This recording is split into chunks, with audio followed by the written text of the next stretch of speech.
everybody, welcome to Andertons TV. My name is Ben. I am joined by the lovely over there. Woo! Main focus of, we've got a couple of videos that we're doing today, is actually this lovely, wonderful grey slab of awesome. This is Teenage Engineering's OPZ. We've done one video on it. We've done one or two videos maybe. Either way, there's some stuff on the channel, but what I'm focusing on is actually how to use it with other gear. I've brought my live system, my modular synthesizer. This is stuff I actually take out and about and gig, and it's really, really fun. What I've managed to hook up is using the OPZ as the brain of the entire operation. Obviously, it's kind of diminutive, it's tiny, but it's super, super powerful. Jack's done loads of stuff with the OP1, which works really well for people who are, let's face it, more musical than me, people who can actually play stuff, who have better ideas. But for the way I work, the OPZ's great because it is a step sequencer. I don't have to have any piano keyboard skills. I don't anyway, but I can program stuff in, and it's a slightly more, I guess, kind of DJ way of working, pre-programmed stuff that we can jam through. Anyway, I'll show you how it works. With my modular stuff, there's a Spanish company called Bufaco who've been super kind to me and helped out with my own kind of YouTube adventure. They have provided the MIDI thing and this in-amp. We'll come back to those. We start at the OPZ. Now, Teenage Engineering have made the OpLab, little yellow module that goes in here, has MIDI out, MIDI in, and then CV and gate out, which can be configured to do with pocket operators, Korg sync, all that kind of stuff. They don't work at the moment, so I'm waiting on their revision, which will let me ditch this key step. At the moment, what this key step is doing is basically just taking the USB output from the OPZ, turning it into familiar MIDI, which we can then do whatever we want. Let's backtrack again. On the OPZ, if you hold the track button, you can select. So any one of 16 tracks. You've got 4 drum tracks. These are samples.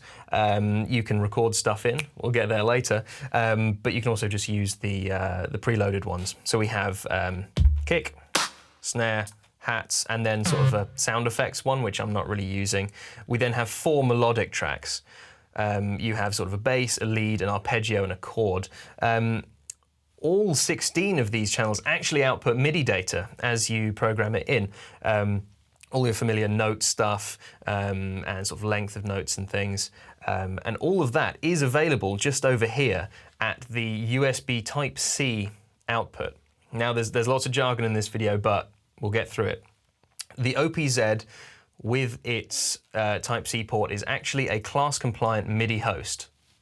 Words, what does that mean? That means you can plug in any kind of random MIDI controller to it. It will power it, and it will also understand all the data that's going around. So lots of people are using, there's like an Akai fadery kind of thing with this to kind of modulate parameters. But I've got the key step going.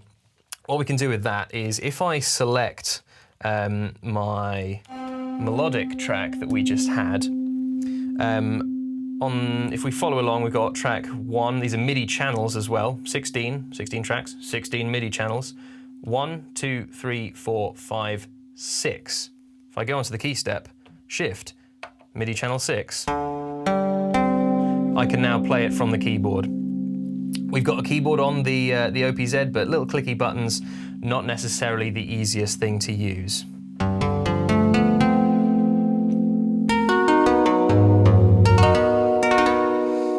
So if you do actually have some piano skills under your fingertips, that can be an easier way to play what are some very good synth engines on the inside of the OPZ. That's not really how I use it most of the time. At the moment, what it's really doing is just plugging in here, OPZ's powering it, and it's basically turning that USB stuff into a MIDI cable. From there, we go into Bufaco's MIDI thing. That is a 4-channel CV and gate MIDI interface. So the way I've got it set up is channel 1 on here is our bass track. Channel 2 is going to be that one we were just playing. Channel 3 is going to be the arpeggio track, and then channel 4 is going to be that chord track. It is modular, so each of those 4 is just going to be a single note, no polyphonic wizardry, unfortunately, but that lets me control up to 4 modular voices from a portable Epic sequencer. I'm not actually using any of the built-in synth engines. All of the melodic stuff is happening in the modular here, but I am using my 4 drum tracks, piping them into the modular. That's with the second Bufacco module. It's just a balanced line in, super cool. Now what I do is, also I'm using my drums here. If we click on the kick drum track, what I've done is if we scroll through the parameter pages with the shift button, we go to the yellow page, I've actually panned the kick to the left. I believe it's the left, might be the right. Either way, I've panned the kick one side and the snare and hi-hat to the other. So it's essentially like a dual mono system. I hope we're all following along. So I now have one channel over here, which is going to be, this particular one is snare and hi-hat, and one channel over here that's just kick drum. So I can then process those, mix them inside the modular. That's basically all there is to it. The OPZ now is the brain for the entire system. I can keep doing my fun modular effect stuff, which always makes sense to my brain. Enough of the yabbering. Let's see how this works. I've got some pre-programmed songs that I play live, and now I will show you how we build those up, perform with them, all that kind of stuff. I'm going to use this second button over here. You hold that and it's kind of mutes for the different channels. This particular song, I'll start with just this kind of lead voice.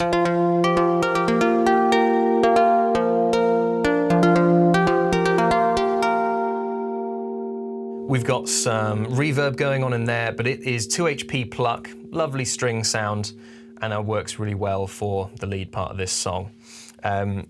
We've also got the bass part. If we just listen to the bass part, it's going to be the first channel of this MIDI interface. That's Noise Engineering's Manis Iteritas, but it's actually just a kind of a basic saw filtered, simple bass line.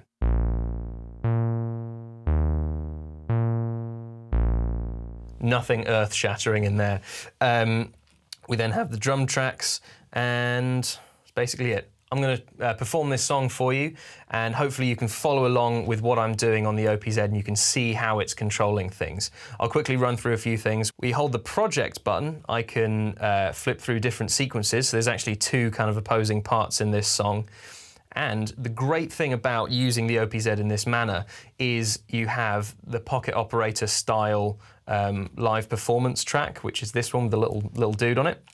We click that, we can then use all of those kind of fun repeating things, dropping sections out. You'll see how it happens, but it's a really good way to add interest to a performance. So I hope you enjoy this one and follow along with what I'm doing. And we've got some modular OPZ jams.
There we go. Track 1. We have a second track that I hope you enjoy as well. Completely different vibe, but it does work a little bit better with those performance features. And I've played it a few more times, so I actually know what I'm doing with this one. Stay tuned.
So there we go. I hope you enjoyed those two tracks.